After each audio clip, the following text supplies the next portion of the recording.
Dumelang, my name is Fezile Mncube, and I will be talking about the Cwecwe case. I know I received a lot of DMs, I received a lot of calls, people calling me and asking me to please look into the Cwecwe case. Now, you need to understand that I couldn't do it at that time because already the case had received a lot of social media attention, and I didn't want to put myself out there. Just, I also needed to protect myself as well as this. How sensitive the case was.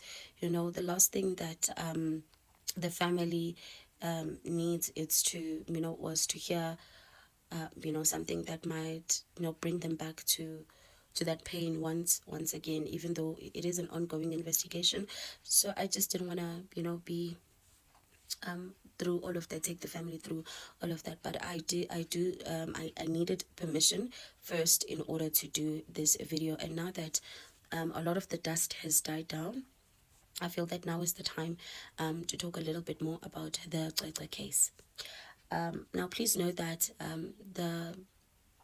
everything that is going to be said on this video are my thoughts and feelings, and I will not be held accountable whatsoever. Okay, now everything that I received and the information that I received, it's a word of knowledge from spirit, because the persons involved are not deceased. So when spirit brings the information, it's going to be a word of knowledge.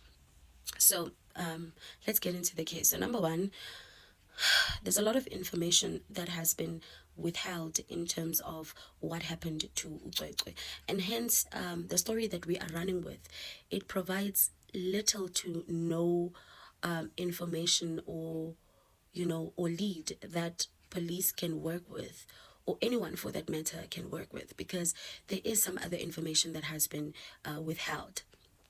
Now, first things first that I am going to say is that what happened to Cwecwe is an incident, the incident itself, and how the child was feeling.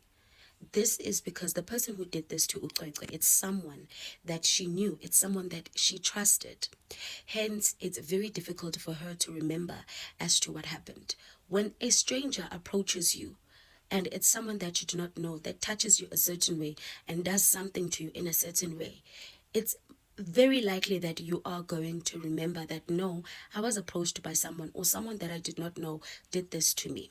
But because it was someone that she knew, even the environment in which she was in, it's an environment that she trusted, it's an environment that she knew that she was safe, only to find that that wasn't the case. Now, with how, okay, so I'm sorry I didn't mention this. I'm not going to go into the details as to what happened, because we already know the story that has been shared to us as to how the child, how it was discovered that the child has been sexual, well, SA, so now, with that being said, right, this thing did not happen on the days of which the child had been discovered. Uguti, the child has been great. The incident happened 3 days prior the parents finding out as to what happened to the child. Now, I am seeing two persons involved. There is a female and there's also a male as well. Another thing as well that we're going to go by is that a child has been raped. Great. The first thing that we think about is that it must be a male, right? But let me not go deeper into that one. I want to go back to the principal, as well as the caretaker, as well as the transport guy. Now, with regards to the principal was in no way involved in this at all. The principal was just a matter of thinking about the reputation of the school. His thoughts were, this is just going to bring a lot of attention to the school, of which I do not want. And also, with the whole situation of the police asking for his DNA, he did not want to be involved. The reason why he refused is because he did not want to be involved in any way. He just did not want to be involved in anything that pertained to this case. So unfortunately, him refusing raised a red flag as to why he's refusing. But to be honest, he's no way implicated in this case. So as the caregiver, as well as the transport guy. None of these people are involved in the SA of Cwecwe. What happened to Cwecwe? It's something that has to do with her family. Now, another thing that Spirit told me in terms of this, it has a lot to do with the parents itself. This is something that has been, I would say, this is an ongoing battle against the family, against the mother. Hence, I'm saying that there's a lot of information that has been withheld from us. It could have easily been spotted when the child was bathed that there is something wrong with the child.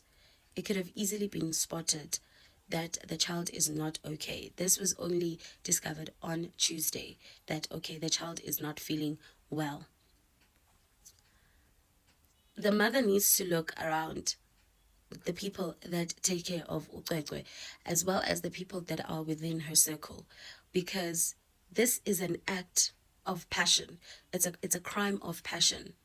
This is something that was done deliberately, that was planned, because the child was given something in such a way that to numb the pain. The pain was numbed, and this was something that was properly planned by the perpetrator. And I am seeing that there is a room in which she was taken into. The child was playing, just minding her business, playing as she normally would. And I am seeing that she was called into the house, because I am seeing a house. She was called into a house, a building, and then she was led into that. And I can see there's a conversation that is going on. The child is even laughing with the person, because this is somebody that she trusts, somebody that she knows. Little did she know that this is what is going to transpire. I am definitely 100% sure that this thing happened on a Saturday or on a Sunday. That is when the incident happened. It happened on a Saturday or on a Sunday, because then everyone was there. There was a lot of people. There was a lot of up and downs that were happening in the space of which she was there. The mom had a lot of things that she was also focusing on. So not much of attention was towards the child. Now, with her being taken, like I mentioned, that I am seeing a conversation between her and the perpetrator ongoing. Now, like I mentioned, that I am seeing a female figure, and I am also seeing a male figure, because the DNA that was found in Cwecwe is not any foreign DNA. That says a lot. That is the key that we need. It tells us so much. Now, this woman that I am talking about, this is the woman that was able to spot that something is wrong with the child.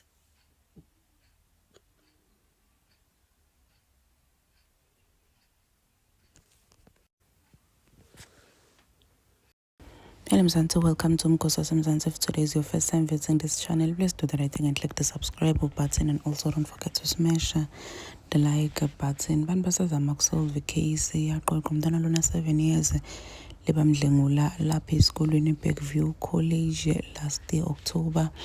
So people are actually asking themselves ukuthi why le case ingasolveki ngathi tofuna kufana naleya senzo meyiwa. So kunebantu who are making videos lapha kuma social media platforms kakhulu kade TikTok, whereby people are saying ukuthi uqoqwa kazange adlengulwe ekhaya esikoleni, rather wadlengulwa ekhaya.